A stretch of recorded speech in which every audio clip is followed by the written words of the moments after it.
ನಮಸ್ಕಾರ. ಎಲ್ಲ ಚೆನ್ನಾಗಿದ್ದೀರಾ? ಚೆನ್ನಾಗಿದೆ. ನನ್ನ ಒಂದು ಕ್ವಶನ್ ಇದೆ. ನಾನು ನನ್ನ ನಂಬಿಕೆ ಇರಬೇಕು, ಏನಾಗುತ್ತೆ?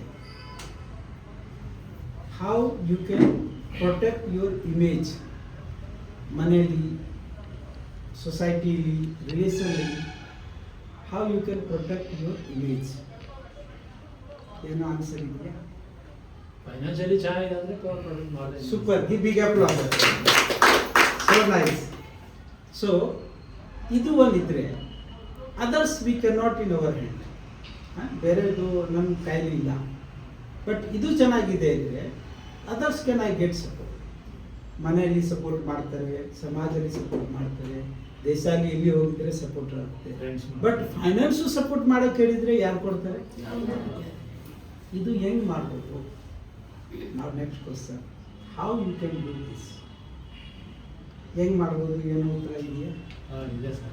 ಹೇಳಿ ಸರ್. ದುಡ್ಡು ಇದ್ರೆ ದುಡ್ಡು ಹಾಕ್ಬಿಟ್ಟು ಪ್ರಾಫಿಟ್ ಮಾಡ್ಬೋದು, ಇಲ್ಲ ಅಂದರೆ ಕೆಲಸಕ್ಕೆ ಹೋಗಿ ಸಂಪಾದನೆ ಮಾಡ್ಬೋದು. ಎರಡೇ ಆಪ್ಷನ್ ಇದೆ. ಸುಮಾರು ಕೆಲಸ ಮಾಡೋರು ನಾವು ಕೆಲಸ ಮಾಡ್ತೀವಿ. How you can save this? ಅದೇ ಆಯ್ತಲ್ಲ ಸರ್. ಅದೇ ಒಂದು ಐಡಿಯಾ ಹೇಳ್ತೀನಿ. ನಾನು ಏನೋ ಎಕ್ಸಾಂಪಲ್ ಹೇಳ್ತೀನಿ. ಇವಾಗ ಊರು ಎಲ್ಲೋರು ಸಿಟಿಲಿ ಸಿಕ್ಕಲ್ಲ. ಊರಲ್ಲಿ ಎರಡು ಪ್ರಾವಧಾನ ಇರುತ್ತೆ ನೀರಿಗೆ. ಒಂದು ಡ್ಯಾಮ್ ಇರುತ್ತೆ, ಒಂದು ನದಿ ಇರುತ್ತೆ. ಡ್ಯಾಮ್ ಯಾಕೆ ಮಾಡ್ತಾರೆ? ನೀರು ಸೇವ್ ಮಾಡೋದು. ಸರ್, ಅದು ಸಮ್ಮರಲ್ಲಿ ನೀರು ಫ್ಲೋ ಇರಲ್ಲ, ಆವಾಗ ನೀರು ಬೇಕಾಗುತ್ತೆ. ನಂದು ಲೈಫಲ್ಲಿ ಮನಿ ಡ್ಯಾಮ್ ಯಾವಾಗ ಮಾಡಬೇಕು? ದುಡ್ಡು ಬರೋವಾಗ ಸ್ವಲ್ಪ ಉಳಿತಾಯ ಮಾಡೋದು. ಎಸ್.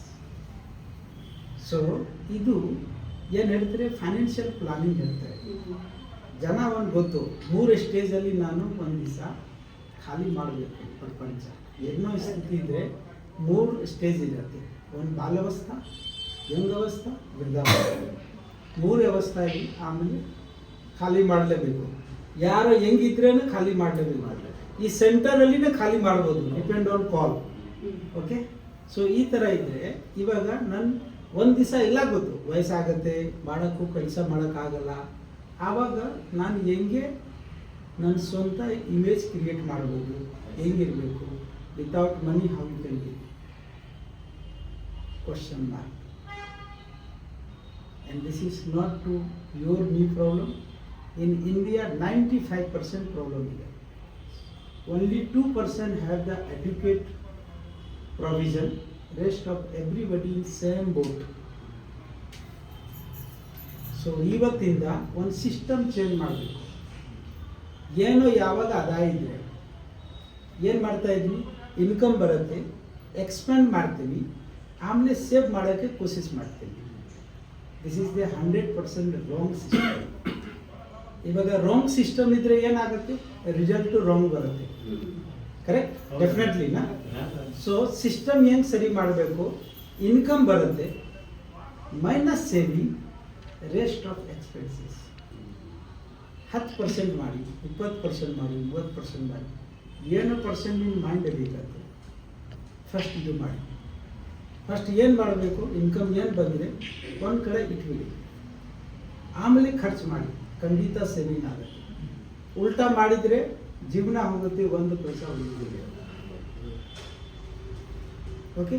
ಇವಾಗ ಕೆಲವ್ರು ಹೇಳ್ತಾರೆ, ನಾನು ಇನ್ವೆಸ್ಟ್ಮೆಂಟ್ ಮಾಡಿಕೊಡ್ತೀನಿ, ನಾನು ಡಬಲ್ ಟ್ರಿಪಲ್ 10 ಗುಣ ಮಾಡಿಕೊಡ್ತೀನಿ. ದುಡ್ಡು ಇಳೋಲ್ಲ, ಏನು ಮಾಡಿಕೊಡ್ತೇನೆ? ಫಸ್ಟ್ ನನ್ನ ಹತ್ರ ಸೇವಿಂಗೇ ಇಲ್ಲ, ನಿನ್ನ ಕತೆ ಕೇಳಿದರೆ ಏನು ಪ್ರಯೋಜನ? So first you have to save money, then invest money, then profit you consume money.